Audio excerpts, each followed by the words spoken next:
فاسألوا أهل الذكر إن كنتم لا تعلمون۔ بسم اللہ الرحمن الرحیم۔ السلام علیکم جی۔ پروگرام فتویٰ آن کرنٹ ایشوز میں آپ کو خوش آمدید کہتے ہیں۔ میں ہوں آپ کا میزبان ارسلان اعظم۔ ہر پیر اور جمعرات کے شب حسب معمول آپ کی خدمت میں حاضر ہوتے ہیں، آپ کے سماجی مسائل کا حل لے کر، آپ کے معاشرتی مسائل کا حل لے کر، اور بھی اس کے ساتھ ساتھ بہت سی چیزیں ہم ڈسکس کرتے ہیں، اور ہمارے جو ڈیلی کے کرنٹ ایشوز ہیں ان پر بات ہوتی ہے۔ آج کا جو کرنٹ ایشو جو ہے، جب میرے پروڈیوسر صاحب نے مجھے یہ معاملہ دیا، یہ پیپرز تھمائے، تو میں دیکھ کر جو ہے مجھے یقین جانیے یہ دردناک معاملہ ہوا ہے۔ فیصل آباد کے علاقے میں ہوا ہے یہ معاملہ۔ بیٹوں نے بلکہ والد کا جو ہے وہ قتل کیا ہے، اور بڑے دردناک طریقے سے ان کا جو ہے وہ والد کا قتل کیا گیا۔ ہم اس حد تک بے حس ہو چکے ہیں، ہم اس حد تک جو ہے مٹیریلسٹک ہو چکے ہیں کہ ہمیں صرف دولت کے علاوہ ہمیں کوئی چیز نظر نہیں آتی، ہم خونی رشتوں کو نظر انداز کر دیتے ہیں صرف اور صرف دولت کے پیچھے۔ جی ہمارے ساتھ جی مفتی نعمان فاروقی صاحب فضیلت الشیخ۔ مفتی صاحب، آج کا یہ جو معاملہ ہے یقین جانیے انتہائی دردناک، اور یہ 1-2 مہینوں میں آئی تھنک یہ دوسرا معاملہ جو ہے لاہور کے علاقے میں ہوا پہلے، اور یہ فیصل آباد کے علاقے میں کہ جائیداد کے لالچ میں بیٹوں نے باپ کو قتل کر دیا ہے۔ تو شریعت نے مرنے کے بعد مفتی صاحب جو وراثت کی تقسیم میں کیا حکمت رکھی ہے، اور جو اس طریقے کا معاملہ کرتے ہیں، جو اس طرح کی اولاد ایسی ہے، بے حس اولاد ہے، بدبخت اولاد ہے، اس کے لیے کیا حکم ہے دین اسلام کی؟ ان الحمد للہ والصلاة والسلام علی رسول اللہ۔ یقیناً یہ خبر جو آپ نے بتائی ہے، یہ ہم سمیت جو بھی ہم نے سن دیکھ رہے ہیں، یا جن جن تک یہ خبر پہنچی ہوگی، ان پہ ایک آگ بن کے برسی ہوگی۔ جی حقیقت یہ ہے کہ اگر ہم شریعت اسلامیہ کو دیکھیں تو ہمیں والدین کا ادب احترام میں یہاں تک کہا گیا کہ ہم اف تک نہ کہیں۔ جی تو اف کہنا کیا ہے؟ ایک کلمہ نفرت ہے، یعنی آپ اپنے والد سے نفرت کا اظہار کریں یا والدہ صاحبہ سے نفرت کا اظہار کریں، یہ بھی منع ہے۔ اس کا مطلب ہے کہ اگر کوئی ہم میں سے اپنے والدین کے سامنے کسی نفرت بھرے انداز کو اختیار کرتا ہے، والدین نے نہیں بھی دیکھا تو اللہ تعالیٰ اس کو بھی دیکھتا ہے، اس وجہ سے تو اس سے روکا ہے کہ ایسا بھی نہ کہو۔ جی تو چہ جائے کہ اتنے بڑے بڑے اقدام جس سے زمین ہل جائے کہ اپنے والد کو، اور سر عام، اور پھر یہ نہیں کہ ایک اس نے گولی ماری، اس نے 2-3 فائر بعد میں بھی کیے، جب وہ گر گئے بائک سے پھر اس نے اور گولیاں ماری تاکہ یہ نہ ہو کہ ہمارا والد بچ جائے۔ مفتی صاحب آپ نے وہ آئی تھنک ویڈیو جی میں نے ویڈیو دیکھی ہے، اس وجہ سے تو زیادہ پریشانی کا عالم ہے، اور صحیح بات ہے زبان ساتھ نہیں دے رہی کہ کیسے اس کا اظہار کیا جائے۔ شریعت اسلامیہ میں ایک حدیث مبارکہ وہ ایسے ہے کہ سنن ابن ماجہ کی، لا زوال الدنیا اہون الی اللہ عز وجل من قتل رجل مسلم، کہ پوری دنیا کا زائل ہو جانا یہ ایک مسلمان کے قتل سے اللہ تعالیٰ کے ہاں زیادہ آسان ہے۔ یعنی پوری دنیا زائل ہو جائے گی ایک طرف، اور ایک مسلمان کا قتل ایک طرف، اور پھر اپنے باپ کا قتل جس کے اتنے حق رکھے گئے اور جن کے بارے میں اتنا قرآن و سنت کی تعلیمات ہیں اور ان کے حقوق رکھے گئے، ان کے ساتھ پھر ایسا رویہ اختیار کرنا یہ بہت بڑی درندگی ہے۔ وہ کہتے ہیں نا کہ پہلے دور تھا پتھر کا، اب لوگ ہیں پتھر کے، اور حقیقت یہ ہے کہ یہ پتھر کا ایسا زمانہ ہے، اور جیسے آپ بھی کہہ رہے تھے کہ مادہ پرستی اس قدر بڑھ چکی ہے کہ ہر چیز یہی بن چکی ہے کہ ہر چیز کو دولت کے میدان میں توڑ رہے ہیں۔ اس حوالے سے مجھے حدیث مبارکہ بھی وہ یاد آ رہی ہے کہ نبی کریم صلی اللہ علیہ وسلم نے فرمایا کہ لوگوں کے ہاں جو سب کچھ ہے ان کا حسب مال ہی ہے، یعنی حسب نسب جو کچھ ہے بس مال ہے۔ اب دیکھیں اس نے حسب اپنے نسب کا خیال نہیں کیا کہ میرا والد ہے، بس مال کو ترجیح دی۔ اور ایک حدیث میں قیامت کی جو پیش گوئیاں ہیں اس میں یہ بھی کہا گیا کہ آدمی اپنے والد کو قتل کرے گا، اپنے چچا کے بیٹے کو قتل کرے گا، یعنی یہ سب جائیداد کی وجہ سے ایسا ہوگا۔ اور حدیث مبارکہ کی پیش گوئیوں میں ہمیں یہ نظر آ رہا ہے کہ واقعی یہ قیامت آنے کو ہے۔ اور یہ بہت بڑی قیامت کی علامات ہیں کہ انسان اس قدر وہ ہو سکتا ہے کہ اپنے والد کا بھی خیال نہ رکھے، اپنے قریبیوں کا بھی خیال نہ رکھے، صرف اسے یہ غرض ہو۔ اب میں آپ کو ایک دوسرا پہلو بتاتا ہوں کہ شریعت اسلامیہ کے اندر اس بات سے روکا گیا کہ کوئی بھی جو قاتل ہے وہ مقتول کا وارث نہیں بنے گا، یعنی کہ جن بیٹوں نے والد کو قتل کیا ہے اب وہ ان کی وراثت میں حصے دار قطعی طور نہیں ہو، شریعت میں، شریعت اسلامیہ کے اندر وہ اس کے وارث نہیں بن سکتے۔ لا یرث القاتل، یہ حدیث کے الفاظ ہیں کہ قاتل جو ہے نا وہ وارث نہیں بنے گا۔ اس کی وجہ کیا ہے کہ کوئی کسی کی زمین پر قبضہ کرنے کے لیے یا وقت سے پہلے اپنے نام کرنے کے لیے یا فائدہ اٹھانے کے لیے کسی کو قتل کر دے، تو اس لیے روکا گیا کہ یہ نہ ہو کہ کوئی جائیداد کی وجہ سے کسی کو قتل کر دے۔ تو اس وجہ سے دیکھیے حکمت قرآن و سنت کی، اسلام کی، وہ یہ بنائی کہ تاکہ کوئی قتل ہی نہ کرے اس وجہ سے کہ ہمیں جائیداد اس کی مل جائے گی یا ہم اس کے وارث بن جائیں گے۔ تو اس وجہ سے جو وارث بن رہا ہوتا ہے شریعت میں، اگر وہ اسے قتل کر دے جس کا وہ وارث بن رہا ہو، تو وہ شریعت اسلامیہ کے اندر وہ وارث نہیں بن سکتا، اس کو جائیداد نہیں ملے گی، وہ آگ ہو جائے گا جائیداد سے۔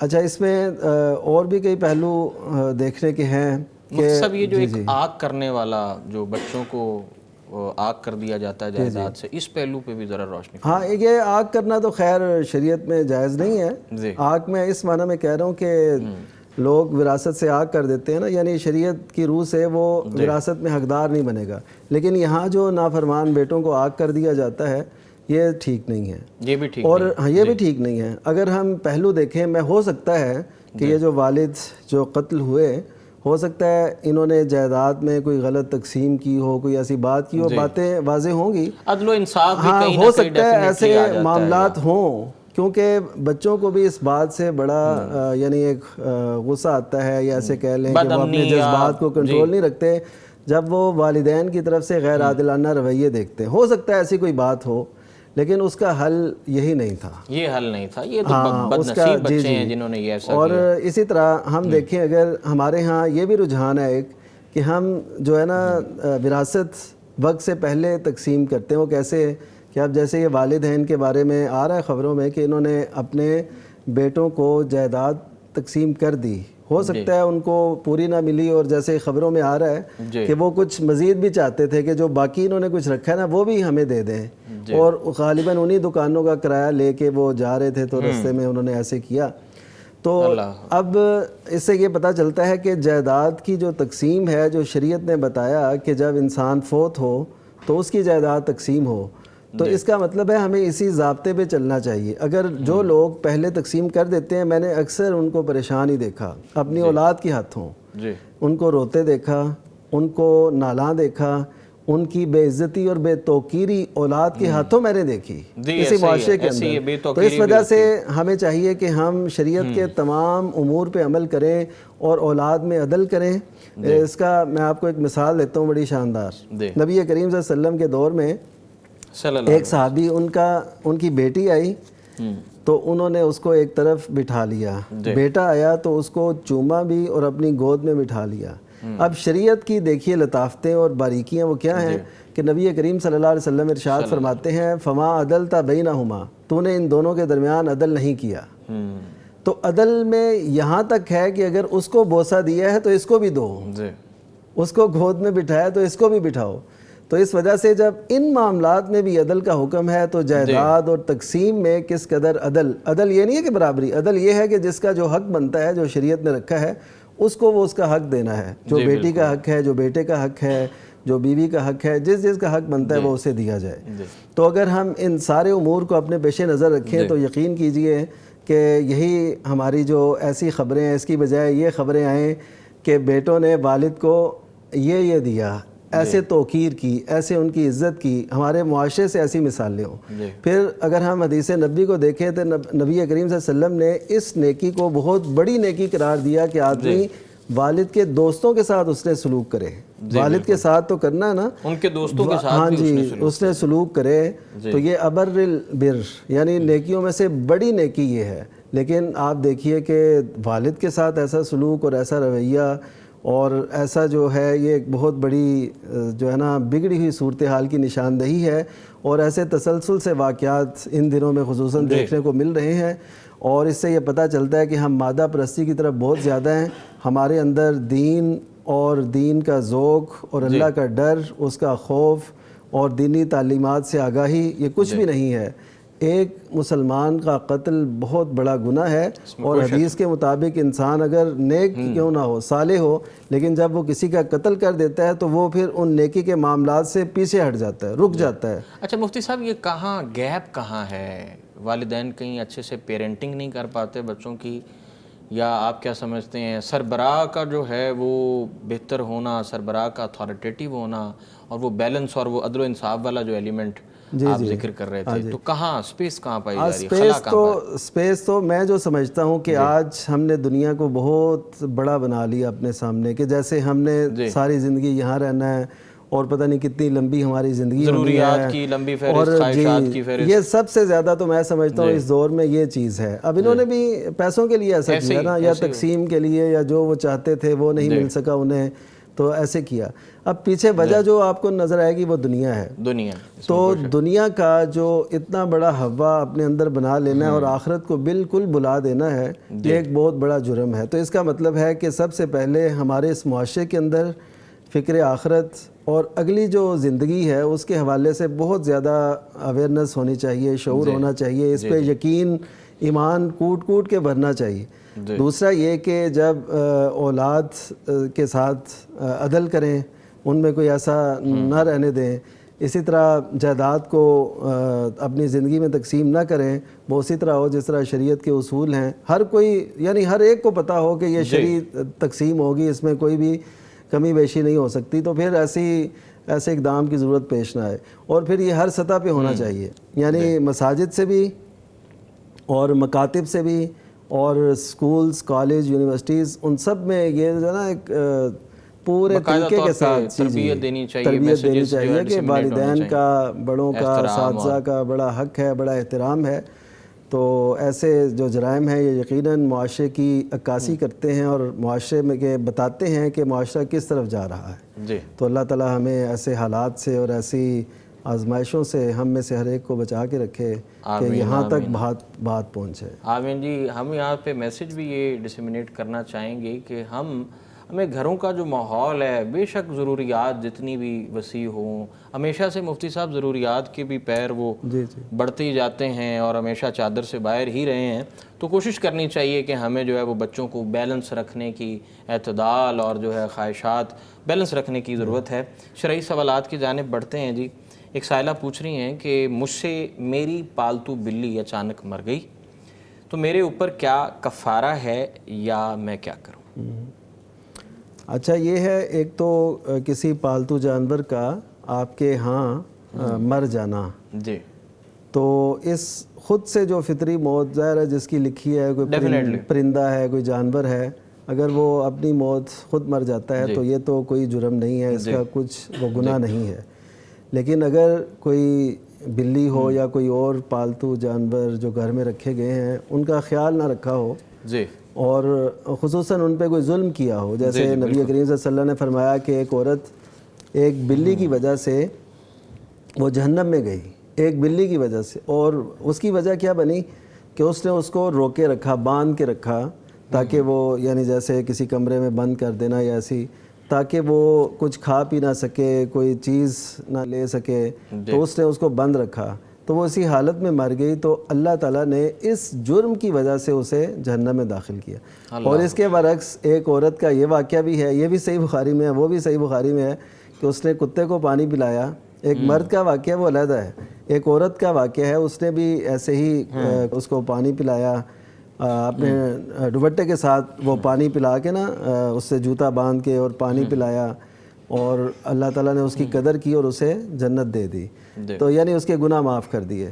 تو اس سے یہ پتہ چلتا ہے کہ یعنی نیکی بھی بڑی ہے، اور صحابہ نے باقاعدہ پوچھا کہ کیا ہمیں ان چرند پرند کو بھی کھلانے میں پلانے میں اجر ملے گا؟ تو آپ نے فرمایا کہ وَإِنَّ لِكُلِّ فِي ذَاتِ كَبِدٍ رَطْبَةٍ أَجْرٌ، کہ ہر ایک جو تر جگر والی چیز ہے نا، یعنی جو بھی زندہ چیز ہے اس کی ہم اگر دیکھ بھال کریں گے تو اس کا اجر ہمیں ملے گا.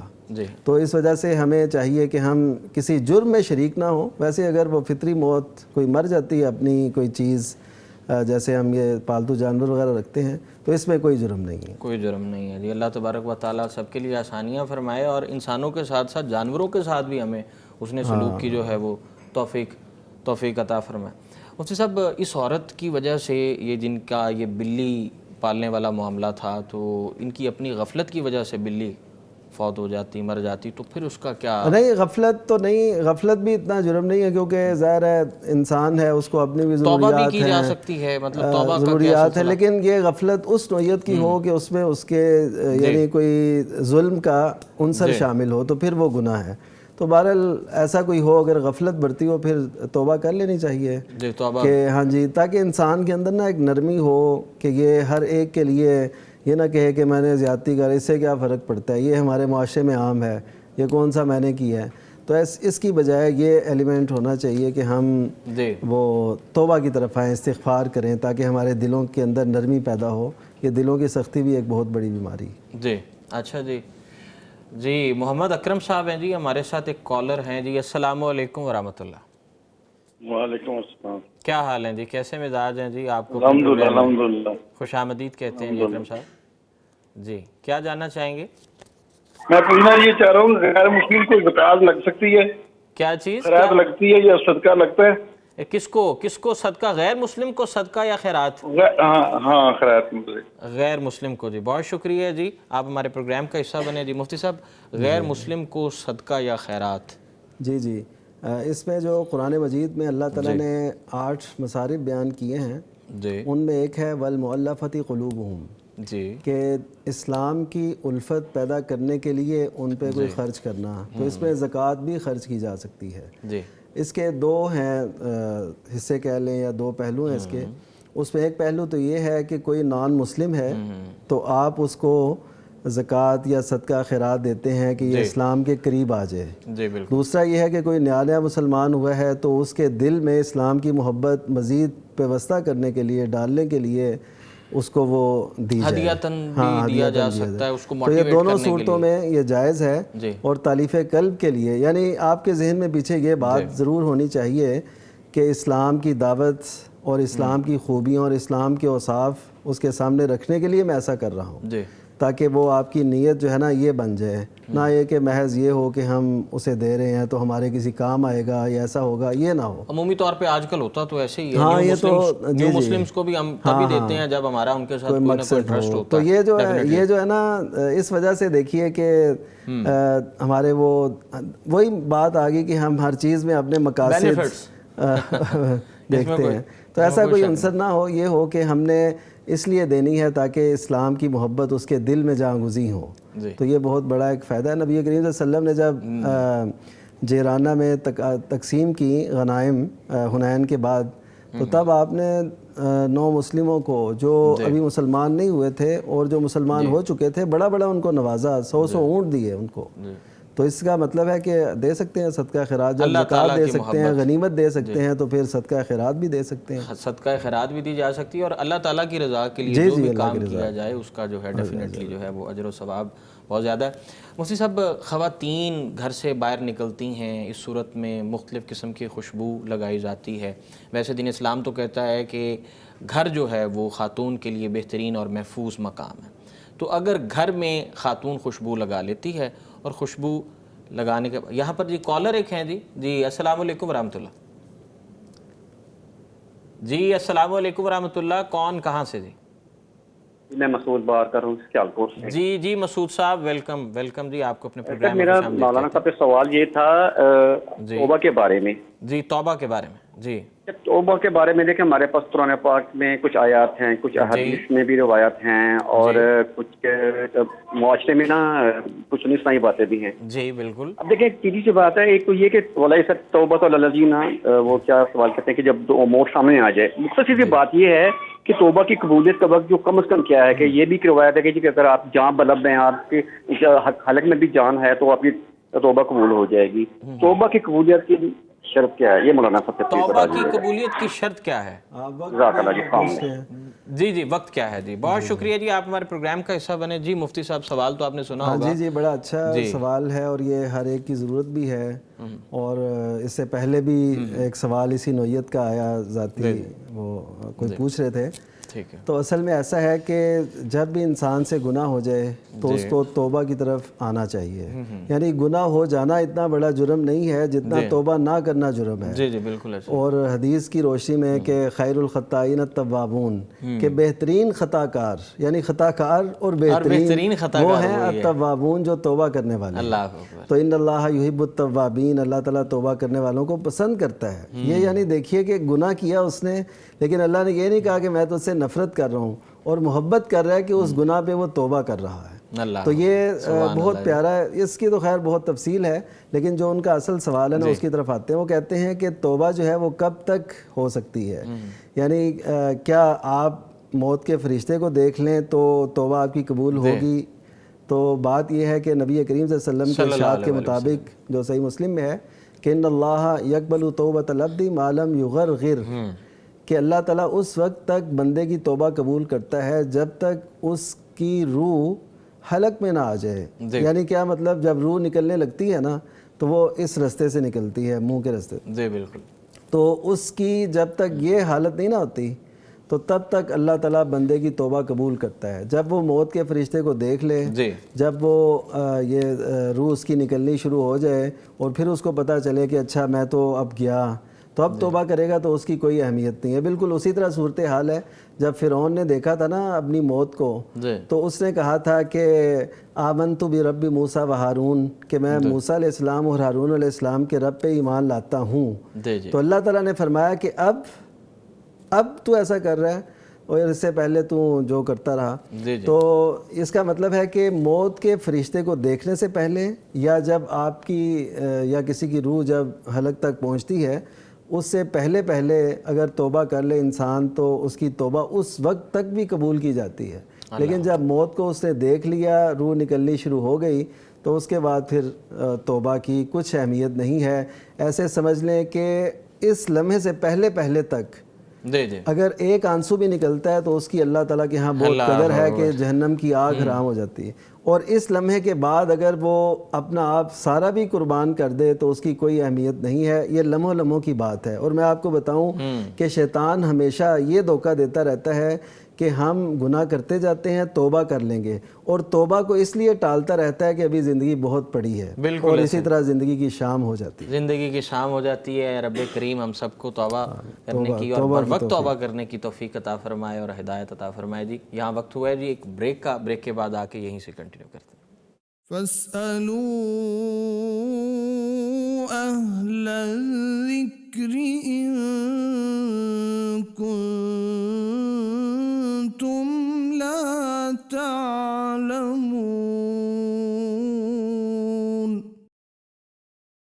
فاسألوا أهل الذكر إن كنتم لا تعلمون.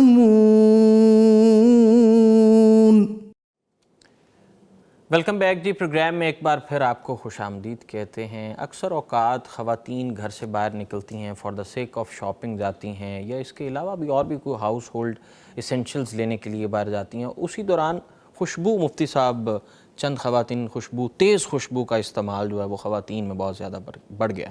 ویسے تو کہا جاتا ہے کہ دین اسلام میں خواتین کا جو ہے محفوظ مقام گھر میں رہنا ہی ہے. تو گھر سے اگر وہ باہر جاتی ہیں تو ان کے لیے کیا حکم ہے؟ تیز خوشبو لگا کر جانے پر کیا جو ہے؟ اور اسی سے متصل سائلہ نے پوچھا ہے کہ خوشبو لگا کر عورت باہر تو نہیں جا سکتی، لیکن خوشبو لگائی ہو اور گھر میں مہمان آ جائیں جیسے خالو اور ان کے بچے وغیرہ، تو کیا کروں؟ اس سے پہلے تو یہ جاننا چاہیے کہ جو اصل مقصد ہے نا خوشبو لگا کے باہر جانے کا، اگر کسی عورت کا یہ مقصد بن جائے جی کہ تاکہ وہ غیر مردوں کو خوشبو اپنی جو اس نے لگائی ہے وہ مائل کر سمجھائے، سکے، مائل کر سکے، کیونکہ یہ ایک طریقہ ہوتا ہے نا اپنی طرف مائل کرنے کا، کرنے کا، یا تو شریعت اس سے روکتی ہے۔ اس سے معاشرے کے اندر ایک بے حیائی کا یا ایک تصور ذرا پھیلتا ہے، اگرچہ خوشبو کو پسند کیا گیا لیکن وہ مردوں کے لیے ہے۔ نبی صلی اللہ علیہ وسلم نے خوشبو سے محبت بھی کی، آپ کی ازواج آپ کے لیے خوشبو بھی تیار کرتی تھیں، اور سارا یعنی یہ سلسلہ ہے۔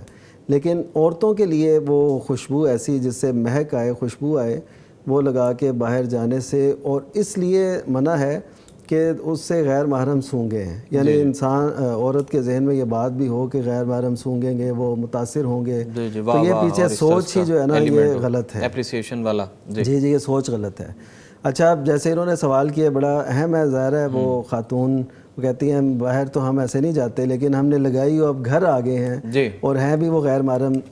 یہ بھی اس سے اندازہ ہوتا ہے کہ خالو اور جو بھانجی ہے ان کی، تو یہ دونوں آپس میں غیر محرم ہیں، جی یعنی ان سے رشتہ ہو سکتا ہے بعد میں۔ اچھا جس سے رشتہ ہو سکتا ہے اس سے پردہ ہوتا ہے۔ اسی طرح جو کزنز ہیں ان سے تو واضح ہے کہ پردہ ہونا چاہیے ان سے، تو ان سے بھی خوشبو جو ہے نا وہ ان کو بھی نہیں آنی چاہیے خوشبو۔ لیکن اب لگائی ہو تو کیا کریں، ادھر سے ملنا ملانا بھی ہوتا ہے، تو اس سے میرے خیال میں ایسا ہونا چاہیے کہ جس حد تک ہم گھر کے اندر بھی بچ سکیں تو اس سے بچنا چاہیے تاکہ وہ مہک ان تک نہ پہنچے۔ لیکن اس عورت میں اور اس عورت میں ایک فرق کیا ہے کہ یہ ایک مجبوری کی حالت میں اپنے گھر کے اندر ہے اور مہمان آ گئے، اب فوری لباس بھی نہیں بدلا جا سکتا یا کوئی ایسا معاملہ ہے، تو یہ اور بات ہے۔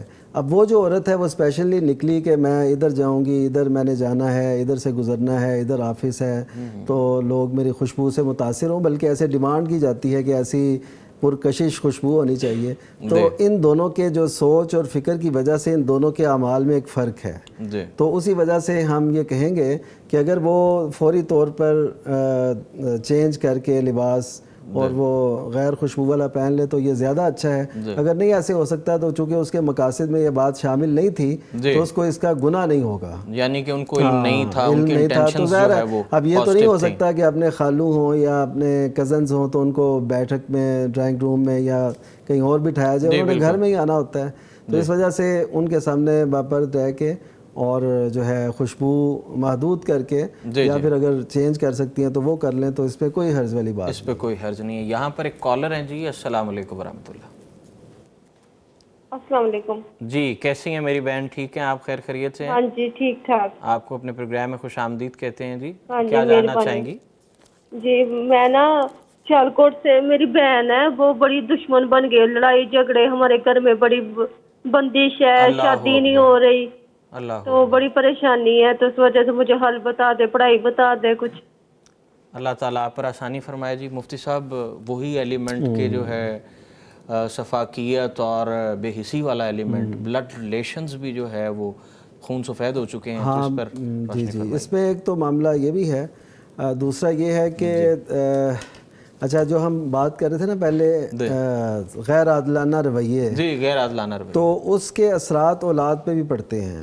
اب جس کو زیادہ دیا ہو یا جس کو اہمیت دی ہو وہ چہتی بن جاتی ہے اولاد، اور دوسری جو ہے اس سے حسد کرنے لگ جاتے ہیں، اور اس طرح وہ گھر کا نا سارا معاملہ، وہ پیرنٹنگ سے معاملہ ڈسٹرب ہوتا ہے۔ ہاں جی وہ معاملہ ادھر سے ہے۔ لیکن اب اس کا حل کیا ہے، یعنی جو بھی اس کی وجہ بنی، اور بعض ویسے ہی فطرتی طور پر کچھ ایسے لوگ ہوتے ہیں، جیسے قرآن مجید میں بھی اللہ تعالیٰ نے فرمایا کہ تمہاری کچھ اولاد جو ہے وہ فتنہ ہوتی ہے، کچھ یعنی ہو سکتی ہے، سارے نہیں ہوتے، کچھ، تو وہ کچھ جو ہوتے ہیں پورے خاندان کا جو ہے نا امن سکون ان کی وجہ سے وہ جو ہے نا خراب ہو جاتا ہے۔ تو اس وجہ سے اب اس کا حل یہ ہے کہ پہلے تو وہ دعا کریں اللہ تعالیٰ سے، اور دعا یہ ہے کہ الف بین قلوبنا واصلح ذات بیننا، کہ ہمارے دلوں میں الفت ڈال دے اور ہمارے معاملات کی ہمارے درمیان اصلاح کر دے۔ تو دوسری بات یہ ہے کہ اللہ تعالیٰ نے فساد کو، کسی بھی نوعیت کے فساد کو پسند نہیں کیا، وہ چاہے گھریلو سطح پہ ہو، چاہے ملی سطح پہ ہو، چاہے بین الاقوامی سطح پہ ہو۔ اب دیکھیے یہ یہود فسادی قوم، اور یہ کہیں بھی عزت نہیں پاتے۔ اچھا اسی طرح جو گھر میں کوئی ایسے لڑنے والا ہو اس کی پوری برادری میں کوئی عزت نہیں ہوتی، وہ فسادی سمجھا جاتا ہے اور لوگ اس سے بچتے ہیں۔ ایک حدیث سے مبارکہ میں ضرور اس موقع پہ سناؤں گا، صحیح بخاری کی روایت ہے کہ نبی کریم صلی اللہ علیہ وسلم نے فرمایا ان اشد الناس عذابا یوم القیامہ، کہ قیامت کے روز سب سے زیادہ عذاب ان لوگوں کو ہوگا، یعنی ان میں سے ایک یہ بھی ہوگا کہ من ترکہ الناس اتقاء الشر، جس کے شر سے بچتے ہوئے لوگ اسے چھوڑ دیں کہ یہ میں اسے بات کروں گا تو یہ کوئی الٹی بات ہی کرے گا، یہ کوئی لڑائی جھگڑا کوئی ایسی بات ہی کرے گا، تو اس وجہ سے نبی کریم صلی اللہ علیہ وسلم نے یہ وعید بیان فرمائی۔ اس کا مطلب ہے کہ جو ایسے کردار کے حامل لوگ ہیں بے شک گھر کی سطح پہ ہوں تو ان کو اپنا جائزہ ضرور لینا چاہیے، تو یہ دعا بھی کریں اور ساتھ ساتھ اصلاح بھی کریں، اور ساتھ ساتھ جو ہے نا وہ اسباب دیکھیے، قرآن اور سنت، نبی کریم صلی اللہ علیہ وسلم کو اللہ تعالیٰ نے فرمایا کہ وَلَوْ أَنفَقْتَ مَا فِي الْأَرْضِ جَمِيعًا مَا أَلَّفْتَ بَيْنَ قُلُوبِهِمْ، اگر آپ زمین بھر کے بھی خرچ کرتے نا تو آپ ان کے دلوں میں الفت نہیں ڈال سکتے تھے، وَلَٰكِنَّ اللَّهَ أَلَّفَ بَيْنَهُمْ، اللہ نے ان کے درمیان الفت ڈالی ہے۔ تو اللہ نے الفت کیسے ڈالی؟ ایک تو اللہ تعالیٰ کا جو فیصلہ ہے وہ، اور دوسرا جو ہے اسلامی معاشرت وہ الفت پیدا کرتی ہے، یعنی آپ کسی سے حسد نہ کریں، کسی کے بارے میں اپنے دل میں کینہ نہ رکھیں، اور کسی سے رخ نہ پھیریں، بھائی بھائی بن کے رہیں، ایک دوسرے کو اس کا حق دیں، تو یہ وہ سارے اسباب و عوامل ہیں جن سے محبتیں پیدا ہوتی ہیں، نفرتیں ختم ہوتی ہیں۔ نفرتیں، اللہ تبارک و تعالیٰ ہم سب میں جو ہے وہ محبت اور سلوک پیدا فرمائے۔ یہاں پر ایک کالر ہیں جی لاہور سے، السلام علیکم ورحمۃ اللہ۔ اپنے ٹی وی کی آواز جی بالکل بند کر دیجیے، آپ سے درخواست ہے۔ جی میں نے کر دی ہوئی ہے جی، کیسی ہیں آپ؟ ٹھیک ہیں آپ؟ خیر خیریت سے ہیں؟ الحمدللہ۔ اب میں جو چاہ رہی ہوں کہ عشاء کی جو صورت ہے، سورۃ ملک، سورۃ سجدہ اور سورۃ بقرہ کی آیات، اگر ان کو مغرب کے بعد پڑھ لیا جائے تو اس میں کوئی حرج تو نہیں؟ جی جی ٹھیک ہے جی، بہت شکریہ جی۔ جی مفتی صاحب۔ جی اس میں یہ جو انہوں نے سوال کیا سورہ ملک یا رات کی جو صورتیں پڑھی جاتی ہیں وہ مغرب کے بعد پڑھ لی جائیں تو اس میں کوئی حرج تو نہیں ہے۔ اصل میں ایسا ہے کہ رات کے لفظ آئے حدیث میں کہ جو کوئی رات کو یہ پڑھے گا تو وہ محفوظ رہے گا قبر کے عذاب سے۔ تو رات میں مغرب کے بعد تو رات شروع ہو جاتی ہے، شرعی رات، ٹھیک ہے؟ تو عموماً لوگ ہمارے جو کہتے ہیں کہ سونے سے قبل یہ صورتیں پڑھیں، اور ایک حدیث میں ایسا بھی ہے، اس کے بارے میں تو نہیں ہے، دیگر کئی صورتیں ہیں جیسے سورہ سجدہ ہے، اس کے بارے میں کہ نبی صلی اللہ علیہ وسلم یہ پڑھے بغیر نہیں سوتے تھے، یعنی اس کا مطلب ہے کہ سونے سے پہلے یہ پڑھنی چاہیے۔ لیکن اگر حدیث کے عموم کو دیکھا جائے کہ جو رات کو یہ پڑھے تو ہماری جو شرعی رات ہے وہ مغرب سے شروع ہو جاتی ہے۔ تو خواتین یا جیسے یہ ضعیف العمر اور عمر رسیدہ ایک خاتون تھی، وہ پوچھ رہی تھیں، اس کا مطلب یہ ہے کہ عشاء کے بعد بعض اوقات نا نیند جو ہے نا وہ جلدی آ جاتی ہے اور کوشش ہوتی ہے کہ چلیں یہ صورتیں پڑھ ہی لیں، تو میرے خیال میں ایسی صورت میں اگر مغرب کے بعد بھی پڑھ لی جائے تو وہ انشاءاللہ اس فضیلت کو پا لیں گی جو بیان ہوئی ہے حدیث مبارکہ میں، تو یہ ٹھیک ہے۔ اللہ یہ کہ جو سونے والی ہیں، سونے کے قریب جن کا کہا گیا جیسے بستر کو جھاڑنا ہے اور وہ تعوذ پڑھنے ہیں سونے سے پہلے کی جو، تو وہ جو ہے وہ اس وقت کر لی جائیں، اور صورتیں میں شاید مغرب کے بعد پڑھ لیں، ایسی صورت میں تو کوئی حرج نہیں ہے۔ جی اچھا مفتی صاحب، روشن خیالی کا دورہ ہے، ابھی پری میرج جو ہے ایکٹیویٹیز بہت بڑھتی جا رہی ہیں، جیسا کہ منگنی کے بعد منگیتر اور منگیترا جو ہے فیونسی ایک دوسرے سے جو ہے وہ میل ملاقاتیں کرتے ہیں، تو اس حوالے سے کیا حکم ہے کہ شادی سے پہلے جو ہے، نکاح سے پہلے جو ملاقاتیں کی جاتی ہیں روشن خیال لوگ ہی کرتے ہیں، تو وہ کیسا ہے دین اسلام کی روشنی میں؟ ہاں اس میں ایسا ہے کہ منگیتر دونوں کو ہی ظاہر ہے منگیتر ہی ہوتے ہیں ایک دوسرے کے، بالکل، تو وہ اس میں یہ صرف رشتہ ایک طے ہوتا ہے یا نسبت ہوتی ہے، ابھی تک نکاح نہیں ہوا ہوتا، بالکل ایسے ہی، تو لوگ یہ سمجھتے ہیں کہ اب وہ ایسے ہی ہے جیسے وہ بالکل بیوی بن گئی ہے، وہ اس سے سارا کچھ وہ، بلکہ اب تو شاید اس سے بھی بڑی بات ہو گئی ہے۔ پچھلے دنوں ایک لاہور ہی میں ایک وہ کسی کمپنی کی طرف سے لوگوں کو جمع کیا گیا جو غیر شادی شدہ تھے، اور ان کو آپس میں گپ شپ کا، ملنے کا بھرپور موقع دیا گیا، بنایا ہے کوئی سوشل میڈیا پلیٹ فارم یا سوشل پلیٹ فارم بنایا ہے، تو اسی طرح یہ کام جو ہے نا بہت بڑھتا چلا جا رہا ہے، وہ شرم، وہ حیا، وہ ایسی چیزیں، باتیں بالکل وہ کم ہوتی جا رہی ہیں۔ اب دیکھیے کہ نبی کریم صلی اللہ علیہ وسلم نے جو کمواری عورت کی سکوت یعنی اس کی خاموشی کو ہی اس کی اجازت قرار دیا تھا نا، یہ ایک بہت بڑی بات ہے. جی جی یعنی آپ نے فرمایا تھا، یعنی آپ سے پوچھا گیا کہ وہ کمواری جس کے آپ کہہ رہے ہیں کہ اس کی رائے پوچھی جائے، اس سے مشورہ کیا جائے، وہ کیسے ہاں کرے گی؟ جی جی تو آپ صلی اللہ علیہ وسلم نے فرمایا کہ اس کا خاموش رہنا ہی اس کی اجازت ہے. مفتی صاحب یہاں پر ایک کالر شامل کرتے ہیں. السلام علیکم ورحمۃ اللہ. وعلیکم السلام. جی کیسے ہیں سجاد صاحب؟ خیر خیریت سے ہیں؟ جی دعائیں کرم اللہ کا. سر میں یہ پوچھنا چاہ رہا تھا کہ عورت قبرستان کے اندر جا سکتی ہے یا نہیں؟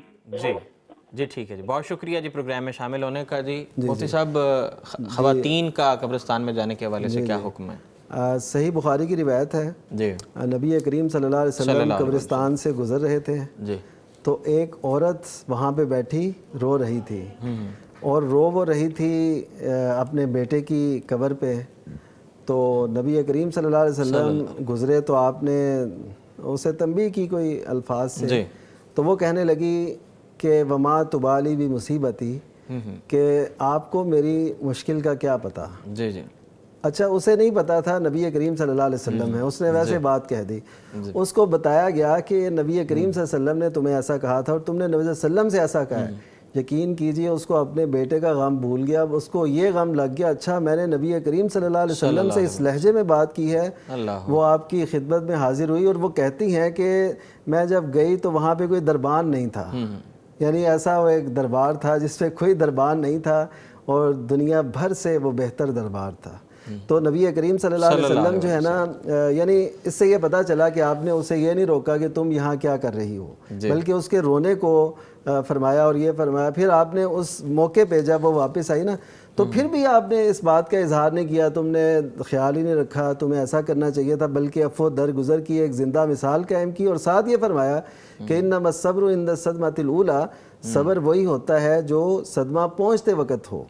تو بعد میں رو دو کے چپ کر جانا وہ صبر نہیں ہوتا. تو اس کا مطلب یہ تھا کہ آپ صلی اللہ علیہ وسلم نے ان کو قبرستان سے نہیں روکا. یہ صحیح بخاری کی حدیث ہے. اسی طرح ایک حدیث میں ایسے بھی ہے کہ کنت نہیتکم عن زیارت القبور، یہ صحیح مسلم میں ہے کہ میں نے تمہیں قبروں کی زیارت سے روکا تھا، تو اب تم زیارت کر لو. تو اس زیارت میں علماء کہتے ہیں یعنی قبرستان جانے میں وہ مرد اور عورتوں دونوں کو اجازت دے دی گئی ہے. یعنی عورتیں بھی جا سکتی ہیں اور مرد بھی جا سکتے ہیں، لیکن کثرت سے عورتوں کا وہاں پہ جانا ایک حدیث کی روح سے، کیونکہ اس پہ لعنت کی گئی ہے. زوارات القبور، زوار کا مطلب ہوتا ہے جو بار بار جائے، کیونکہ قبرستان جو ہے نا یہ اصل میں موت کو یاد دلانے کی ایک جگہ ہے. لیکن اگر عورتوں کی کثرت وہاں پہ جائے اور بار بار جائے اور بن سور کے جائیں، تو آپ خود بتائیں کہ اس قبرستان سے موت یاد آئے گی یا کچھ اور طرف توجہ دے گا. تو اس وجہ سے شریعت کے مزاج کو سمجھنا یہاں پہ بہت ضروری ہے. اجازت ہے لیکن بن سور کے نہیں، اجازت ہے لیکن بار بار نہیں. عورت چونکہ وہاں پہ جا کے بے صبری اور ایسا اظہار بھی کرتی ہے، اس وجہ سے اس سے روکا بھی گیا. جی رب کریم ہمیں جو ہے وہ کتاب و سنت پر چلنے کی جو ہے توفیق عطا فرمائے. یہاں پر وقت ہوا جی ایک بریک کا، بریک کے بعد واپس آتے ہیں. فاسألوا أهل الذكر إن كنتم لا تعلمون.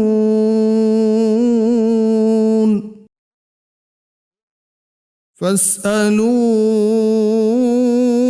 أهل الذكر إن كنتم لا تعلمون.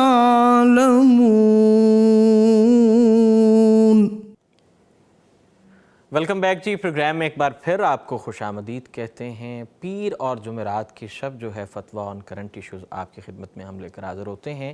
اس دن کی فضیلت بہت زیادہ ہے. اس دن اگر آپ روزے رکھتے ہیں تو اس کا اجر و ثواب جو ہے وہ بہت زیادہ ہے. آپ بھی ہمارے پروگرام کا حصہ بن سکتے ہیں. نیچے دیے گئے نمبرز پہ جو ہے آپ رابطہ کر کے ہمارے پروگرام میں شامل ہو سکتے ہیں اور اپنی جو بھی آپ کے شرعی سوالات ہیں، آپ دینی رہنمائی لینا چاہتے ہیں اور بھی سماجی مسائل جو ہے اس پر جو ہے ہم آپ کو انشاءاللہ بھرپور کوشش کرتے ہیں. مفتی صاحب ہم وہ بریک پہ جانے سے پہلے ہم ذکر کر رہے تھے کہ میچ میکنگ کے بعد جو ہے اب گھروں میں رواج ہے کہ لڑکی اور لڑکے کو آمنے سامنے بٹھا دیا جاتا ہے اور اس کے بعد جناب وہ منگنی یا لاک اپ سرمنی کے بعد جو ہے ہم لوگ کیا کرتے ہیں کہ وہ ملنے کی اجازت دے دیتے ہیں، تو اس پر ذرا روشنی اچھا، فرما اس دیں۔ کے جو شرعی ایفیکٹ ہیں یا جو اسباب ہیں، عوامل ہیں، وہ تو ایک علیحدہ بات ہے۔ جی تو ہم دیکھتے ہیں کہ جو جوڑے شادی سے پہلے بہت قرب اختیار کر لیتے ہیں، جی ان کی وہ شادی کی جو محبت ہے یا کشش ہے یا وہ چیزیں تقریباً ختم ہو چکی ہوتی ہیں۔ وہ ایسے سمجھے پہلے سے ہی جو ہے نا، جی چاہم، وہ جو ہے نا ایک حسرت یا ایک جو خوشی، وہ سب خود ہی سمجھے ختم کر دیتے ہیں۔ بہرحال جو شریعت اسلامیہ میں ایسا ہے کہ آپ کسی بھی مرد اور عورت جو غیر محرم ہوں ان کو اکٹھا نہیں کر سکتے، تنہا نہیں کر سکتے۔ کیا ہاں یہ تو ہے کہ چلیں پردے میں وہ ادھر بیٹھا ہے وہ ادھر بیٹھی ہو، تو یہ تو ایک علیحدہ بات ہے، لیکن ان کو تنہائی فراہم کرنا، یہ بھی میں نے آج کل کی اس دنیا میں ایسے کیسز سنے آئے، ہمارے دیکھنے میں آئے کہ لوگ کہتے ہیں یار ان دونوں کی منگنی کرنی ہے، ایک دوسرے کو اچھی طرح سمجھ لیں روشن خیالی کا جی تو یہ نا ٹھیک نہیں ہے کسی بھی صورت، کیونکہ یہ تنہائی ہے، اور تنہائی غیر محرم مرد عورت وہ آپس میں نہیں کر سکتے۔ جی اچھا، اسی کا نتیجہ یہ ہے کہ پھر ہر کوئی جس کا کوئی بن پاتا ہے نہیں بن پاتا، ہر کوئی چاہتا ہے کہ میں نا کسی کی تنہائی میں آ جاؤں، وہ پھر چوری چھپے ایسے کام کرتے ہیں، اور اس کا معاشرے پہ بہت برے اثرات مرتب ہو رہے ہیں۔ یعنی ایسے سمجھے کسی کی عزت جو ہے نا وہ خطرے میں ہے، کوئی کس صورت میں ہے، کوئی کس صورت میں ہے، کوئی پتہ نہیں کہ کیا ہو رہا ہے اندر۔ تو یہ سب اسی کا نتیجہ ہے کہ ہم سمجھتے ہیں کہ یہ جائز ہے، کوئی بات نہیں، اس میں کیا حرج ہے، انہوں نے آپس میں جڑنا تو ہے، چلیں ایک دوسرے کو اچھی طرح دیکھ لیں۔ ہم اگر پہلے چلے جائیں، مثلا میں اگر دیکھوں تو ہمارے بڑے طے کر دیتے تھے رشتہ، پتہ بھی نہیں ہوتا تھا، وہ آگے بتاتے تھے بھئی تمہاری سے شادی ایسے نکاح ہے تو اس طرح تیار ہو جاؤ۔ اگرچہ یہ بھی اتنا اچھا سلسلہ نہیں ہے، خصوصاً بیٹیوں کے حوالے سے، کیونکہ ان کو پوچھنا چاہیے۔ نبی کریم صلی اللہ علیہ وسلم کی تعلیم بھی یہی ہے، اور شاید معاشرے میں جو فرق آیا نا وہ بھی اس وجہ سے آیا ہے کہ ہم بیٹیوں کو وہ حق نہیں دیتے، بہنوں کو وہ حق نہیں دیتے جو شریعت نے انہیں دیا ہے، تو اس کی وجہ سے وہ کہتی ہیں کہ ہم پھر خود اپنا انتخاب کریں، اور اس میں پھر وہ غلطیاں بھی کھاتی ہیں، دھوکے بھی کھاتی ہیں، اور بعض اوقات بہت بڑے بڑے دھوکے کھا جاتی ہیں۔ تو اس وجہ سے ہمیں یعنی یہ اجازت جو دی گئی ہے روشن خیالی کے نام پہ، یہ نہیں ہونی چاہیے۔ اس میں یہ ہے کہ بات چیت تو چلیں اگر لوگ موجود ہوں، یعنی ادھر بھی فیملی موجود ہے ادھر بھی فیملی موجود ہے، آپس میں اگر ایسی کوئی بات چیت ہوتی ہے تو اس میں کوئی حرج نہیں ہے، یا لوگوں کے سامنے، لیکن تنہائی میں میسج کرنا، تنہائی میں باتیں کرنا، اور یہ بھی چلے کم درجے کا ہے، لیکن ملاقاتیں کرنا یہ بہت جرم بڑھ جاتا ہے۔ تو اس وجہ سے نکاح سے پہلے کسی بھی صورت میں نہیں ملا جا سکتا۔ یہ روشن خیالی بھی اور ویسٹرنائزیشن کی طرف ہم کہہ سکتے ہیں، ظاہر ہے یہ مغربی جو ہے اس طرف ہم جا رہے ہیں، مغربیت، اور اس سے ہمارا نا معاشرہ جو ہے تباہ بھی ہو رہا ہے نا۔ آپ خود جان رہے ہیں کہ وہ سکون نہیں ہے، وہ اطمینان، کسی کو اپنی بات پہ، بڑوں کو اپنے فیصلے پہ وہ ناز نہیں ہے، ان کو پتہ ہے کہ پتہ نہیں کیا ہوگا، ہماری بات ماننی بھی جائے گی کہ نہیں۔ اسی طرح بچوں کو یہ ہے کہ پتہ نہیں ہم اپنی رائے بھی دے سکتے ہیں کہ نہیں۔ یہ افراط و تفریط ہمارے معاشرے میں بڑھ چکا ہے۔ اور اچھا، اس کے برعکس ایک اور بھی آپ کو بتاتا ہوں، وہ یہ ہے کہ کئی لوگ، اب حدیث میں آتا ہے کہ نبی کریم صلی اللہ علیہ وسلم نے اجازت دی، جب آپ کو بتایا گیا نا کہ فلاں سے میری بات ہوئی ہے، تو آپ نے فرمایا کیا تم نے اسے دیکھا ہے؟ سیدنا مغیرہ بن شعبہ رضی اللہ تعالیٰ کی روایت ہے، دیگر کی بھی، تو وہ کہنے لگے نہیں، آپ نے فرمایا دیکھ لینا تھا۔ ٹھیک ہے، ایک تو ایسے ہے، اور ایک میں آپ نے یہ بھی فرمایا کہ انصار کی آنکھوں میں، انصار کی جو خواتین ہیں ان کی آنکھوں میں کچھ ہوتا ہے تو تم نے دیکھ لینا تھا۔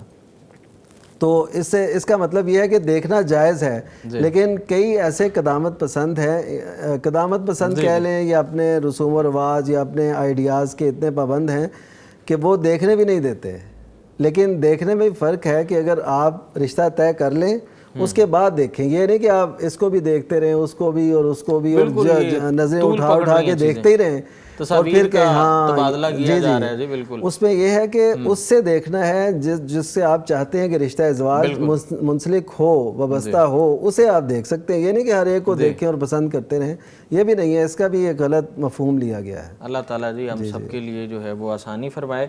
مفتی صاحب، ایک سائلہ پوچھ رہی ہیں کہ وہ اپنے معذور یا بڑھاپا زدہ جو سسر ہیں ان کی خدمت کرتی ہیں، ان کو نہلاتی دھلاتی ہیں، تو وہ جاننا چاہ رہی ہیں کیا میں اس سے گناہ گار تو نہیں، کیونکہ یہ میری ذمہ داری بن چکی ہے۔